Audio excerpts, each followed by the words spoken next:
ನೋಡಿ, ನಿನ್ನೆ ನಾನು ಪ್ರಸ್ತಾಪ ಮಾಡಿದ್ದೆ ಈ ವಿಚಾರ. BJP ಅವರೆಲ್ಲರೂ ಏನು ಹೇಳಿದ್ರು, ಇದು RSS ಸಂಸ್ಕೃತಿ ಅಲ್ಲ, ಇದು ನಮ್ಮ ಸಂಸ್ಕೃತಿ ಅಲ್ಲ, ಇದು ಪ್ರಿಯಾಂಕ್ ಖರ್ಗೆ ಅವರು ಪಬ್ಲಿಸಿಟಿ ಸ್ಟಂಟ್ ಮಾಡ್ತಾರೆ ಅಂತ. ಇದು ಇಂಥದ್ದು ಇನ್ನೂ ಒಂದು 25-30 ಇದೆ ನನ್ನ ಹತ್ರ. RSS ಸಂಸ್ಕೃತಿ ಏನು ಅಂತ ತೋರಿಸಿದ್ದೇವೆ. ಅವನೇನು ಹೇಳ್ತಾನೆ, ನಿನ್ನೆ ಬಿಡುಗಡೆ ಮಾಡೋದ್ರಲ್ಲಿ RSS ಇಂದ ನಾನು ಬಂದಿದ್ದೀನಿ, RSS ಅನ್ನು ನಾನು ಮೈಗೂಡಿಸ್ಕೊಂಡಿದ್ದೀನಿ, ನೀನು ಯಾರು ಬೈಯಕ್ಕೆ ಅಂತ ಏನೇನು ಬೈದಿದ್ದೀನಿ ನೀವೇ ನೋಡಿದಿರಲ್ಲ. ಅದಕ್ಕೆ ಅನ್ಎಡಿಟೆಡ್ ವರ್ಷನ್ನೇ ಹಾಕಿದ್ದೀನಿ. BJP ಅವರ ಸಂಸ್ಕೃತಿ RSS ಅವರ ಶಾಖೆನಲ್ಲಿ ಏನು ಕಲಿಸ್ತಾರೆ ಅಂದ್ಬಿಟ್ಟು ನಿಮಗೆ ಹಾಕಿದ್ದೀನಿ. ಅದು ನೀವು ತೀರ್ಮಾನ ತಗೊಳ್ಳಿ. ಮತ್ತು ಯಾರ್ಯಾರು ನಿನ್ನೆ ಭಾಳ ದೊಡ್ಡ ಮಾತಾಡ್ತಾ ಇದ್ರಲ್ಲ BJP ಅವರು, BJP ನಾಯಕರು, ವಿರೋಧ ಪಕ್ಷದ ನಾಯಕರು ಇರ್ಬೋದು, ಅದು 2 ರೂಪಾಯಿಗೆ ಸಿಗ್ತದೆ, ಅದು ಸಿಗ್ತದೆ, ಇದು ಸಿಗ್ತದೆ, ದಯವಿಟ್ಟು ಅವ್ರಿಗೆ ತೋರಿಸ್ಬಿಟ್ಟು ಅವ್ರ ಹತ್ರ ಉತ್ತರ ಕೇಳಿ. ಈಗ RSSನಲ್ಲಿ ಏನು ಕಲಿಸ್ತಾರೆ, BJP ಅವ್ರು ಏನು ಕಲಿತಾರೆ, ಅದಕ್ಕೆ ಉತ್ತರ ನಾನು ಕೊಡಬೇಕಾ? ಇಲ್ಲೇ ಸಿಕ್ಕಿದೆ ಅಲ್ಲ, ಅವರೆಲ್ಲ ಮಾಜಿ ಸಂಸದರು, ಹಾಲಿ ಶಾಸಕರು ಎಲ್ಲರೂ ಮಾತಾಡ್ತಾ ಇದ್ರಲ್ಲ, ಇದಕ್ಕೇನಂತಾರೆ? ಅವ್ರು ಬಂದು ಕ್ಷಮೆ ಕೇಳ್ತಾರಾ ನನಗೆ ಈಗ, ಅಥವಾ ಇನ್ನೂ ಜಾಸ್ತಿ ಮಾಡಿಸ್ತಾರಾ? ನನ್ನ ಫೋನೇ ಸ್ವಿಚ್ ಆಫ್ ಮಾಡಿಬಿಟ್ಟಿದ್ದೀನಿ ಈಗ. ನಾನು ಅದನ್ನು ಬರ್ದಿದ್ದೀನಲ್ಲ, ಕಂಪ್ಲೇಂಟ್ ಕೊಟ್ಟರೆ ಅವನ ಮೇಲೆ ಹ್ಯಾರಾಸ್ಮೆಂಟ್ ಆಗುತ್ತೆ. ಆ ಆಲೋಚನೆ ಹಾಕಿದಾರಲ್ಲ ಅವನಲ್ಲಿ, ಆ ವ್ಯಕ್ತಿಗಳೇನು ಆರಾಮಾಗಿ ಓಡಾಡ್ತಾ ಇರ್ತಾರಲ್ಲ, ಕಂಪ್ಲೇಂಟ್ ಕೊಡ್ಬೋದು. ಎಲ್ಲ 30-50 ನಂಬರ್ ಮೇಲೂ ಕಂಪ್ಲೇಂಟ್ ಕೊಡ್ಬೋದು, 100 ನಂಬರ್ ಮೇಲೂ ಕಂಪ್ಲೇಂಟ್ ಕೊಡ್ಬೋದು. ಆ 100 ವ್ಯಕ್ತಿಗಳಿಗೆ ಎತ್ತಾಕಿ ಜೈಲಲ್ಲಿ ಹಾಕ್ತಾರೆ. ಆದರೆ ಆ 100 ವ್ಯಕ್ತಿಗಳನ್ನು ಮನಸ್ಸನ್ನು ಮತ್ತು ಬುದ್ಧಿಯನ್ನು ಕಲುಷಿತ ಮಾಡಿದ್ರಲ್ಲ, ಅವ್ರು ಹಾಗೆ ಓಡಾಡ್ತಾರಲ್ಲ. ಆ್ಯಂಡ್ ನಮಗೇನು ನನ್ನ ಭಾಳ ಸ್ಪಷ್ಟವಾಗಿ ಹೇಳಲಿಕ್ಕೆ ಬಯಸ್ತಾ ಇದ್ದೀನಿ, ನನ್ನ ಹೋರಾಟ ವ್ಯಕ್ತಿಗಳ ಮೇಲೆ ಅಲ್ಲ, ವೈಯಕ್ತಿಕ ಅಲ್ಲ. ಆ ತತ್ವ ಸಿದ್ಧಾಂತ ವಿರುದ್ಧ ಇದ್ದೀನಿ ನಾನು. ಆಮೇಲೆ ಪದೇ ನಾನು ಲೀಗಲ್ ಆಗಿ ಕ್ವಶನ್ಸ್ ಕೇಳ್ತಾ ಇದ್ದೀನಲ್ಲ. ಎಲ್ಲಪ್ಪ ನೀವು ರಿಜಿಸ್ಟರ್ಡ್ NGO ಅಂತ ಹೇಳ್ತಾ ಇದ್ದೀರಾ, NGO ಒಂದು ರಿಜಿಸ್ಟ್ರೇಷನ್ ಡಾಕ್ಯುಮೆಂಟ್ ತೋರ್ಸೋಕ್ಕೆ ಇಷ್ಟ ಅಲ್ಲನಾ? ನೋಡಿ, JDS ಸಾಮಾಜಿಕ ಜಾಲತಾಣ ಮತ್ತು BJP ಸಾಮಾಜಿಕ ಜಾಲತಾಣದಲ್ಲಿ ಹೆಂಗೆ ವೈಯಕ್ತಿಕ ನಿಂದನೆ ಮಾಡ್ತಾ ಇದ್ದಾರೆ.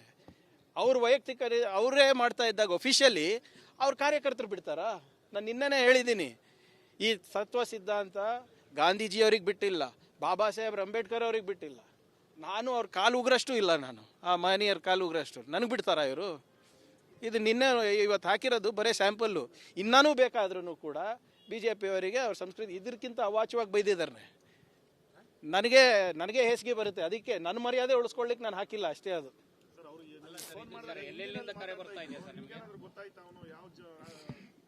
ಎಲ್ಲ ಗೊತ್ತಿದೆ ಇವರೇ. ಈಗ ನಾನು IT-BT ಸಚಿವನಲ್ಲ, ತಂತ್ರಜ್ಞಾನ ನನಗೂ ಯೂಸ್ ಮಾಡೋಕ್ಕೆ ಬರುತ್ತೆ.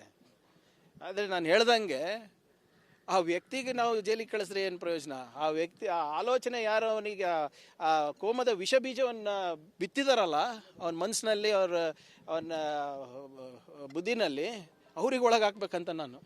ಸರ್, ಇಡೀ ಕಾಂಗ್ರೆಸ್ ನಿಮ್ಮ ಬೆನ್ನಿಗೆ ನಿಂತಿದೆಯಾ ಈಗ? ಇವತ್ತೆಲ್ಲ ಬಂದು ಇದು ಮಾಡೋದು. ರಾಹುಲ್ ಗಾಂಧಿ ಅವರು ಈ ತತ್ವದ ವಿರುದ್ಧ ಇದ್ದಾರಾ? ಖರ್ಗೆ ಸಾಹೇಬ್ರು ಈ ತತ್ವದ ವಿರುದ್ಧ ಇದ್ದಾರಾ? ಸಿದ್ದರಾಮಯ್ಯನವ್ರು ಇದ್ದಾರಾ? ಮುಗೀತಲ್ಲ. ಕಾಂಗ್ರೆಸ್ ಅಲ್ವಾ ಎಲ್ಲರೂ?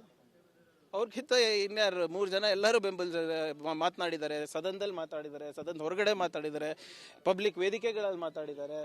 ಕೆಲ ಶಾಸಕರು ಅನಗತ್ಯ ಗೊಂದಲ ಬೇಡಾಗಿತ್ತು ಅನ್ನೋಂಥ ಒಪಿನಿಯನ್ ಕೊಡ್ತಾ ಇದ್ದಾರೆ. ಅವರು ಯಾವ ಶಾಸಕರು? BJP ಶಾಸಕರು ಇರ್ಬೇಕು ಇವರು. ಕಾಂಗ್ರೆಸ್ ಶಾಸಕರು ಯಾರು ಏನಂದಿಲ್ಲ, BJP ಶಾಸಕರೇ ಹೇಳ್ತಾರೆ. ನನಗೆ ಒಂದು ಮಾತು ನಾನು ಮಾಧ್ಯಮ ಸ್ನೇಹಿತರಿಗೆ ಕೇಳಲಿಕ್ಕೆ ಬಯಸ್ತಾ ಇದ್ದೀನಿ. ಒಬ್ಬ ವ್ಯಕ್ತಿ supreme court chief justice of India ಮೇಲೆ ಶೂ ಎಸಿತಾನೆ, ಈ BJP ಅವ್ರ ಬಾಯಿ ತೆಗಿಯಲ್ಲ. RSS ಅವರು ರಿಜಿಸ್ಟ್ರೇಷನ್ ದಾಖಲೆಗಳು ಕೇಳಿದ್ರು ಇಷ್ಟೆಲ್ಲ ಮೈ ಮೇಲೆ ಬೀಳ್ತಾ ಇದ್ದಾರಲ್ಲ, ಏನಕ್ಕೆ?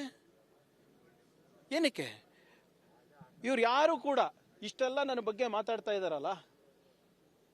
ಯಾವಾಗ ಒಬ್ಬ RSS ವ್ಯಕ್ತಿ ಚೀಫ್ ಜಸ್ಟಿಸ್ ಆಫ್ ಇಂಡಿಯಾ ಮೇಲೆ ಶೂ ಎಸಿತಾರೆ ಅಂದರೆ ಅದ್ರ ಪ್ರೆಸ್ ಕಾನ್ಫರೆನ್ಸ್ ಮಾಡಿದ್ರೇನ್ರಿ? ಖಂಡಿಸಿದ್ರೇನ್ರಿ ಯಾರನ್ನ ಒಬ್ರು? ಯಾರೂ ಇಲ್ಲ. ಪ್ರಿಯಾಂಕ್ ಖರ್ಗೆ RSS ಅವರು ದಾಖಲೆಗಳು ಕೇಳಿದಕ್ಕೆ ಸರ್ಕಾರಿ ಆವರಣಗಳಲ್ಲಿ, ಸರ್ಕಾರಿ ಪ್ರಾಪರ್ಟೀಸ್ನಲ್ಲಿ, ಪ್ರೆಮೈಸಸ್ನಲ್ಲಿ ನೀವು ಇಂಥ ಚಟುವಟಿಕೆಗಳು ಯಾರೇ ಇರಬಹುದು ನಾವು ಬಿಡಬಾರ್ದು ಅಂತ ಹೇಳಿದ್ರೆ ಇವರಿಗೆ ಮೈಯೆಲ್ಲ ಜುಮ್ ಆಗಿಬಿಟ್ಟಿದೆ. ಪರಿಹಾರ ಅಲ್ಲ, ಈಗ ನೀವು ಕೇಳ್ತಾ ಇದ್ರಂತ ಸ್ವಿಚ್ ಆಫ್ ಮಾಡಿದ್ದೀನಿ. ಈಗ ನಮಗೆ ಅದು ಲೈಫ್ ಲೈನ್ ಸರ್, ನಮ್ಮ ಚಿತ್ತಾಪುರ ಜನರಿಗೆ, ಕಲಬುರಗಿ ಜನರಿಗೆ.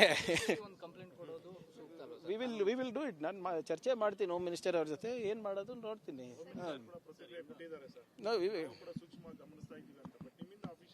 ಇಲ್ಲ ನಾನು ಹೇಳಿದ್ದೀನಲ್ಲ sir, the easiest thing is to give complaint. ಅದನ್ನು ಕೊಡೋಣ. ಈಗ ಹಲವಾರು ನಂಬರ್ಗಳು ಟ್ರೇಸ್ ಮಾಡ್ಬೋದು, ಹಲವಾರು ನಂಬರ್ಗಳು ಟ್ರೇಸ್ ಮಾಡ್ಲಿಕ್ಕೆ ಆಗೋದಿಲ್ಲ. ನಾನು ಹೇಳ್ದಂಗೆ ನಿನ್ನೆ ನಾವು ಇದನ್ನು ಸುಮ್ಮನೆ ಸಹಜವಾಗಿ ಹೇಳಿದ್ವಿ ಹಿಂಗೆ ಬರ್ತಾ ಇದೆ ಅಂತ. ಇವರು ಬಿ ಜೆ ಪಿಯವರು ಇಲ್ಲ ಸುಳ್ಳು ಅದು ಇದು ಅಂತಾರೆ. ನಾನು ಮಾತಾಡಬೇಕಾದ್ರೆ ಯಾವಾಗಲೂ ಕೂಡ without documents I don't speak. ಸಾಕ್ಷಿ ಪುರಾವೆ ಕಾಗದಗಳಿರಲಾರ್ದೆ ನಾವು ಮಾತಾಡ್ಲಿಕ್ಕೆ ಯಾವತ್ತೂ ಹೋಗೋದಿಲ್ಲ. ನೀವು ನನಗೆ 15 ವರ್ಷದಿಂದ ನೋಡ್ತಾ ಇದ್ದೀರಾ. ಇವರು ಏನು ಜಸ್ಟಿಫಿಕೇಶನ್ ಕೊಡ್ತಾರೆ?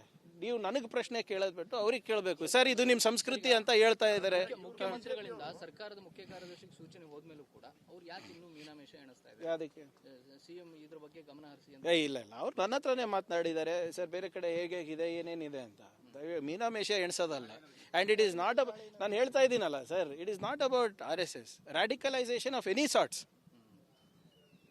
ಯಾವುದೇ ಧರ್ಮ ಇರ್ಬೋದು, ಇಟ್ ಇಸ್ ನಾಟ್ ಕರೆಕ್ಟ್. ನಮ್ಮ ರಾಜ್ಯ ಆರ್ಥಿಕವಾಗಿ ಮುಂದೆ ಬರಬೇಕು, ಉದ್ಯೋಗ ಸೃಷ್ಟಿ ಆಗಬೇಕು, ನಮ್ಮ ಯುವಕರ ಭವಿಷ್ಯ ಒಳ್ಳೇದಾಗಬೇಕಂತ ಜನರು ನಮ್ಗೆ ಆಯ್ಕೆ ಮಾಡಿರೋದು. ಆದರೆ ಇಂಥ ಸಂಘಟನೆಗಳು ಅದು ಯಾವುದೇ ಇರ್ಬೋದು, PFI ಇರ್ಬೋದು, SDPI ಇರ್ಬೋದು, ನಿಮ್ಮ ಬೇರೆ RSS ಇರ್ಬೋದು, ಯಾರೇ ಇರ್ಬೋದು, it's not good for the society ಅಷ್ಟೇ. ಅದಾಗಲೇ ಅದು ಮುಖ್ಯಮಂತ್ರಿ ಕ್ಯಾಬಿನೆಟ್ನಲ್ಲಿ ಯಾವ ವಿಷಯಗಳು ಬರಬೇಕು ಬಿಡಬೇಕು ಅದು CM ಅವ್ರ ವಿವೇಚನೆ. ಆದರೆ ನಾವಾಗಲೇ ನನ್ನ ಮನವಿ ಮಾಡ್ಕೊಂಡಿದ್ದೀನಿ. CM ಅವರು ಸ್ಪಂದಿಸ್ತಾ ಇದ್ದಾರೆ. ಅದು ಒಂದು ಪ್ರಕ್ರಿಯೆ ನಡಿಬೇಕಲ್ಲ. ನೀಜರ್ಕಾಗಿ ನಾವು ಸುಮ್ಮನೆ ಯಾವುದೋ ಒಂದು ಇದು ಮಾಡಲಿಕ್ಕಾಗಲ್ಲ. ಆಮೇಲೆ ನಾನು ವೆರಿ ಕ್ಲಿಯರ್ ಇದ್ದೀನಿ ಎಲ್ಲಿ ಬ್ಯಾನ್ ಮಾಡಬೇಕು, ಯಾರಿಗೆ ಬ್ಯಾನ್ ಮಾಡಬೇಕು ಅಂತ. ಒಬ್ಬರ ಮೇಲೆ ನಂದು ಏನು ಟಾರ್ಗೆಟ್ ಇರೋದು ಅದು ಇರೋದಂತ ಏನಿಲ್ಲ. ನಂದು ನಮಗೆ ಕರ್ನಾಟಕದ ಯುವಕರಿಗೆ ಒಳ್ಳೇದಾಗಬೇಕಷ್ಟೆ. ನೋಡಿ, ನಿನ್ನೆ ನಾನು ಪ್ರಸ್ತಾಪ ಮಾಡಿದ್ದೆ ಈ ವಿಚಾರ. BJP ಅವರೆಲ್ಲರೂ ಏನು ಹೇಳಿದ್ರು, ಇದು RSS ಸಂಸ್ಕೃತಿ ಅಲ್ಲ, ಇದು ನಮ್ಮ ಸಂಸ್ಕೃತಿ ಅಲ್ಲ, ಇದು ಪ್ರಿಯಾಂಕ್ ಖರ್ಗೆ ಅವರು ಪಬ್ಲಿಸಿಟಿ ಸ್ಟಂಟ್ ಮಾಡ್ತಾರೆ ಅಂತ. ಇದು ಇಂಥದ್ದು ಇನ್ನೂ ಒಂದು 25-30 ಇದೆ ನನ್ನ ಹತ್ರ. RSS ಸಂಸ್ಕೃತಿ ಏನು ಅಂತ ತೋರಿಸಿದ್ದೇವೆ. ಅವನೇನು ಹೇಳ್ತಾನೆ, ನಿನ್ನೆ ಬಿಡುಗಡೆ ಮಾಡೋದ್ರಲ್ಲಿ RSS ಇಂದ ನಾನು ಬಂದಿದ್ದೀನಿ, RSS ಅನ್ನು ನಾನು ಮೈಗೂಡಿಸ್ಕೊಂಡಿದ್ದೀನಿ, ನೀನು ಯಾರು ಬೈಯಕ್ಕೆ ಅಂತ ಏನೇನು ಬೈದಿದ್ದೀನಿ ನೀವೇ ನೋಡಿದಿರಲ್ಲ. ಅದಕ್ಕೆ ಅನ್ಎಡಿಟೆಡ್ ವರ್ಷನ್ನೇ ಹಾಕಿದ್ದೀನಿ. BJP ಅವರ ಸಂಸ್ಕೃತಿ RSS ಅವರ ಶಾಖೆನಲ್ಲಿ ಏನು ಕಲಿಸ್ತಾರೆ ಅಂದ್ಬಿಟ್ಟು ನಿಮಗೆ ಹಾಕಿದ್ದೀನಿ. ಅದು ನೀವು ತೀರ್ಮಾನ ತಗೊಳ್ಳಿ. ಮತ್ತು ಯಾರ್ಯಾರು ನಿನ್ನೆ ಭಾಳ ದೊಡ್ಡ ಮಾತಾಡ್ತಾ ಇದ್ರಲ್ಲ BJP ಅವರು, BJP ನಾಯಕರು, ವಿರೋಧ ಪಕ್ಷದ ನಾಯಕರು ಇರ್ಬೋದು, ಅದು 2 ರೂಪಾಯಿಗೆ ಸಿಗ್ತದೆ, ಅದು ಸಿಗ್ತದೆ, ಇದು ಸಿಗ್ತದೆ, ದಯವಿಟ್ಟು ಅವ್ರಿಗೆ ತೋರಿಸ್ಬಿಟ್ಟು ಅವ್ರ ಹತ್ರ ಉತ್ತರ ಕೇಳಿ. ಈಗ RSSನಲ್ಲಿ ಏನು ಕಲಿಸ್ತಾರೆ, BJP ಅವ್ರು ಏನು ಕಲಿತಾರೆ, ಅದಕ್ಕೆ ಉತ್ತರ ನಾನು ಕೊಡಬೇಕಾ? ಇಲ್ಲೇ ಸಿಕ್ಕಿದೆ ಅಲ್ಲ, ಅವರೆಲ್ಲ ಮಾಜಿ ಸಂಸದರು, ಹಾಲಿ ಶಾಸಕರು ಎಲ್ಲರೂ ಮಾತಾಡ್ತಾ ಇದ್ರಲ್ಲ, ಇದಕ್ಕೇನಂತಾರೆ? ಅವ್ರು ಬಂದು ಕ್ಷಮೆ ಕೇಳ್ತಾರಾ ನನಗೆ ಈಗ, ಅಥವಾ ಇನ್ನೂ ಜಾಸ್ತಿ ಮಾಡಿಸ್ತಾರಾ? ನನ್ನ ಫೋನೇ ಸ್ವಿಚ್ ಆಫ್ ಮಾಡಿಬಿಟ್ಟಿದ್ದೀನಿ ಈಗ. ನಾನು ಅದನ್ನು ಬರ್ದಿದ್ದೀನಲ್ಲ, ಕಂಪ್ಲೇಂಟ್ ಕೊಟ್ಟರೆ ಅವನ ಮೇಲೆ ಹ್ಯಾರಾಸ್ಮೆಂಟ್ ಆಗುತ್ತೆ. ಆ ಆಲೋಚನೆ ಹಾಕಿದಾರಲ್ಲ ಅವನಲ್ಲಿ, ಆ ವ್ಯಕ್ತಿಗಳೇನು ಆರಾಮಾಗಿ ಓಡಾಡ್ತಾ ಇರ್ತಾರಲ್ಲ, ಕಂಪ್ಲೇಂಟ್ ಕೊಡ್ಬೋದು. ಎಲ್ಲ 30-50 ನಂಬರ್ ಮೇಲೂ ಕಂಪ್ಲೇಂಟ್ ಕೊಡ್ಬೋದು, 100 ನಂಬರ್ ಮೇಲೂ ಕಂಪ್ಲೇಂಟ್ ಕೊಡ್ಬೋದು. ಆ 100 ವ್ಯಕ್ತಿಗಳಿಗೆ ಎತ್ತಾಕಿ ಜೈಲಲ್ಲಿ ಹಾಕ್ತಾರೆ. ಆದರೆ ಆ 100 ವ್ಯಕ್ತಿಗಳನ್ನು ಮನಸ್ಸನ್ನು ಮತ್ತು ಬುದ್ಧಿಯನ್ನು ಕಲುಷಿತ ಮಾಡಿದ್ರಲ್ಲ, ಅವ್ರು ಹಾಗೆ ಓಡಾಡ್ತಾರಲ್ಲ. ಆ್ಯಂಡ್ ನಮಗೇನು ನಾನು ಭಾಳ ಸ್ಪಷ್ಟವಾಗಿ ಹೇಳಲಿಕ್ಕೆ ಬಯಸ್ತಾ ಇದ್ದೀನಿ, ನನ್ನ ಹೋರಾಟ ವ್ಯಕ್ತಿಗಳ ಮೇಲೆ ಅಲ್ಲ, ವೈಯಕ್ತಿಕ ಅಲ್ಲ. ಆ ತತ್ವ ಸಿದ್ಧಾಂತ ವಿರುದ್ಧ ಇದ್ದೀನಿ ನಾನು. ಆಮೇಲೆ ಪದೇ ನಾನು ಲೀಗಲ್ ಆಗಿ ಕ್ವೆಶ್ಚನ್ಸ್ ಕೇಳ್ತಾ ಇದ್ದೀನಲ್ಲ. ಎಲ್ಲಪ್ಪ ನೀವು ರಿಜಿಸ್ಟರ್ಡ್ NGO ಅಂತ ಹೇಳ್ತಾ ಇದ್ದೀರಾ, NGO ಒಂದು ರಿಜಿಸ್ಟ್ರೇಷನ್ ಡಾಕ್ಯುಮೆಂಟ್ ತೋರ್ಸೋಕ್ಕೆ ಇಷ್ಟಲ್ಲನಾ? ನೋಡಿ, JDS ಸಾಮಾಜಿಕ ಜಾಲತಾಣ ಮತ್ತು BJP ಸಾಮಾಜಿಕ ಜಾಲತಾಣದಲ್ಲಿ ಹೆಂಗೆ ವೈಯಕ್ತಿಕ ನಿಂದನೆ ಮಾಡ್ತಾ ಇದ್ದಾರೆ. ಅವ್ರು ಅವರೇ ಮಾಡ್ತಾ ಇದ್ದಾಗ ಒಫಿಷಿಯಲಿ ಅವ್ರ ಕಾರ್ಯಕರ್ತರು ಬಿಡ್ತಾರಾ? ನಾನು ನಿನ್ನೆ ಹೇಳಿದ್ದೀನಿ, ಈ ತತ್ವ ಸಿದ್ಧಾಂತ ಗಾಂಧೀಜಿಯವ್ರಿಗೆ ಬಿಟ್ಟಿಲ್ಲ, ಬಾಬಾ ಸಾಹೇಬ್ ಅಂಬೇಡ್ಕರ್ ಅವ್ರಿಗೆ ಬಿಟ್ಟಿಲ್ಲ. ನಾನು ಅವ್ರ ಕಾಲು ಉಗ್ರಷ್ಟು ಇಲ್ಲ, ನಾನು ಆ ಮಹನೀಯರ ಕಾಲು ಉಗ್ರಷ್ಟು. ನನಗೆ ಬಿಡ್ತಾರಾ ಇವರು? ಇದು ನಿನ್ನೆ ಇವತ್ತು ಹಾಕಿರೋದು ಬರೀ ಸ್ಯಾಂಪಲ್ಲು. ಇನ್ನೂ ಬೇಕಾದ್ರೂ ಕೂಡ BJP ಅವರಿಗೆ ಅವ್ರ ಸಂಸ್ಕೃತಿ ಇದಕ್ಕಿಂತ ಅವಾಚ್ಯವಾಗಿ ಬೈದಿದ್ದಾರೆ. ನನಗೆ ಹೇಸಿಗೆ ಬರುತ್ತೆ. ಅದಕ್ಕೆ ನನ್ನ ಮರ್ಯಾದೆ ಉಳಿಸ್ಕೊಳ್ಳಿಕ್ಕೆ ನಾನು ಹಾಕಿಲ್ಲ ಅಷ್ಟೇ. ಅದು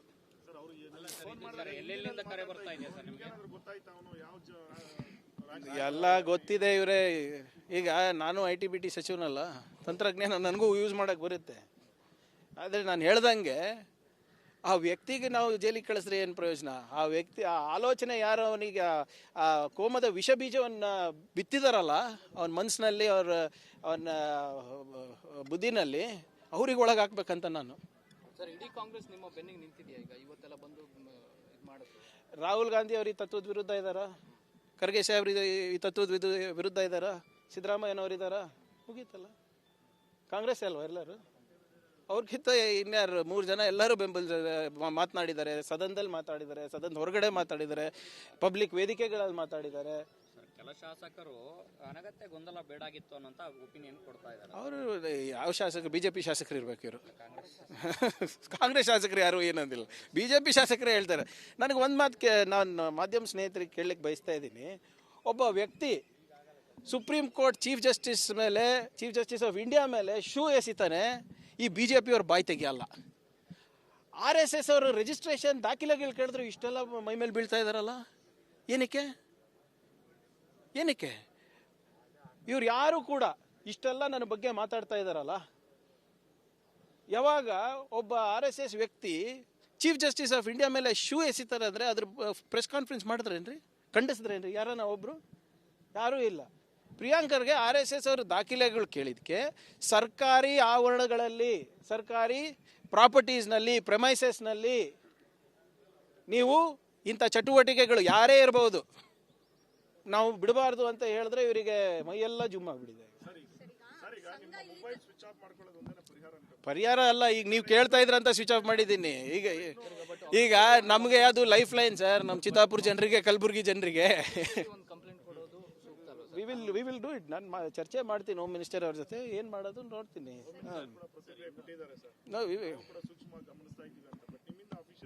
ಇಲ್ಲ, ನಾನು ಹೇಳಿದ್ದೀನಲ್ಲ sir, the easiest thing is to give complaint. ಅದನ್ನು ಕೊಡೋಣ. ಈಗ ಹಲವಾರು ನಂಬರ್ಗಳು ಟ್ರೇಸ್ ಮಾಡ್ಬೋದು, ಹಲವಾರು ನಂಬರ್ಗಳು ಟ್ರೇಸ್ ಮಾಡ್ಲಿಕ್ಕೆ ಆಗೋದಿಲ್ಲ. ನಾನು ಹೇಳ್ದಂಗೆ ನಿನ್ನೆ ನಾವು ಇದನ್ನು ಸುಮ್ಮನೆ ಸಹಜವಾಗಿ ಹೇಳಿದ್ವಿ ಹಿಂಗೆ ಬರ್ತಾ ಇದೆ ಅಂತ. ಇವರು BJP ಅವರು ಇಲ್ಲ ಸುಳ್ಳು ಅದು ಇದು ಅಂತಾನೆ. ನಾನು ಮಾತಾಡಬೇಕಾದ್ರೆ ಯಾವಾಗಲೂ ಕೂಡ without documents I don't speak. ಸಾಕ್ಷಿ ಪುರಾವೆ ಕಾಗದಗಳಿರಲಾರ್ದೆ ನಾವು ಮಾತಾಡ್ಲಿಕ್ಕೆ ಯಾವತ್ತೂ ಹೋಗೋದಿಲ್ಲ. ನೀವು ನನಗೆ 15 ವರ್ಷದಿಂದ ನೋಡ್ತಾ ಇದ್ದೀರಾ. ಇವರು ಏನು ಜಸ್ಟಿಫಿಕೇಶನ್ ಕೊಡ್ತಾರೆ? ನೀವು ನನಗೆ ಪ್ರಶ್ನೆ ಕೇಳೋದು ಬಿಟ್ಟು ಅವ್ರಿಗೆ ಕೇಳಬೇಕು. ಸರ್ ಇದು ನಿಮ್ಮ ಸಂಸ್ಕೃತಿ ಅಂತ ಹೇಳ್ತಾ ಇದ್ದಾರೆ. ಮುಖ್ಯಮಂತ್ರಿಗಳಿಂದ ಸರ್ಕಾರದ ಮುಖ್ಯ ಕಾರ್ಯದರ್ಶಿಗೆ ಸೂಚನೆ ಹೋದ್ಮೇಲೂ ಕೂಡ ಅವ್ರು ಯಾಕೆ ಇನ್ನೂ ಮೀನಾಮೇಷ ಎಣಿಸ್ತಾ ಇದ್ದಾರೆ? ಯಾವುದಕ್ಕೆ? CM ಇದ್ರ ಬಗ್ಗೆ ಗಮನ ಹರಿಸಿ ಅಂತ. ಇಲ್ಲ ಅವ್ರು ನನ್ನ ಹತ್ರನೇ ಮಾತನಾಡಿದ್ದಾರೆ ಸರ್, ಬೇರೆ ಕಡೆ ಹೇಗಿದೆ ಏನೇನಿದೆ ಅಂತ. ಮೀನಾಮೇಷ ಎಣಿಸೋದಲ್ಲ. ಆ್ಯಂಡ್ ಇಟ್ ಈಸ್ ನಾಟ್ ನಾನು ಹೇಳ್ತಾ ಇದ್ದೀನಲ್ಲ sir, it is not about RSS radicalization of any sorts. ಯಾವುದೇ ಧರ್ಮ ಇರ್ಬೋದು, ಇಟ್ ಇಸ್ ನಾಟ್ ಕರೆಕ್ಟ್. ನಮ್ಮ ರಾಜ್ಯ ಆರ್ಥಿಕವಾಗಿ ಮುಂದೆ ಬರಬೇಕು, ಉದ್ಯೋಗ ಸೃಷ್ಟಿ ಆಗಬೇಕು, ನಮ್ಮ ಯುವಕರ ಭವಿಷ್ಯ ಒಳ್ಳೇದಾಗಬೇಕಂತ ಜನರು ನಮ್ಗೆ ಆಯ್ಕೆ ಮಾಡಿರೋದು. ಆದರೆ ಇಂಥ ಸಂಘಟನೆಗಳು ಅದು ಯಾವುದೇ ಇರ್ಬೋದು, PFI ಇರ್ಬೋದು, SDPI ಇರ್ಬೋದು, ನಿಮ್ಮ ಬೇರೆ RSS ಇರ್ಬೋದು, ಯಾರೇ ಇರ್ಬೋದು, it's not good for the society ಅಷ್ಟೇ. ಅದಾಗಲಿ ಅದು ಮುಖ್ಯಮಂತ್ರಿ ಕ್ಯಾಬಿನೆಟ್ನಲ್ಲಿ ಯಾವ ವಿಷಯಗಳು ಬರಬೇಕು ಬಿಡಬೇಕು ಅದು CM ಅವ್ರ ವಿವೇಚನೆ. ಆದರೆ ನಾವಾಗಲೇ ನನ್ನ ಮನವಿ ಮಾಡ್ಕೊಂಡಿದ್ದೀನಿ, CM ಅವರು ಸ್ಪಂದಿಸ್ತಾ ಇದ್ದಾರೆ. ಅದು ಒಂದು ಪ್ರಕ್ರಿಯೆ ನಡಿಬೇಕಲ್ಲ. ನೀಜರ್ಕಾಗಿ ನಾವು ಸುಮ್ಮನೆ ಯಾವುದೋ ಒಂದು ಇದು ಮಾಡಲಿಕ್ಕಾಗಲ್ಲ. ಆಮೇಲೆ ನಾನು ವೆರಿ ಕ್ಲಿಯರ್ ಇದ್ದೀನಿ, ಎಲ್ಲಿ ಬ್ಯಾನ್ ಮಾಡಬೇಕು, ಯಾರಿಗೆ ಬ್ಯಾನ್ ಮಾಡಬೇಕು ಅಂತ. ಒಬ್ಬರ ಮೇಲೆ ನಂದು ಏನು ಟಾರ್ಗೆಟ್ ಇರೋದು ಅದು ಇರೋದು ಅಂತ ಏನಿಲ್ಲ ನಂದು.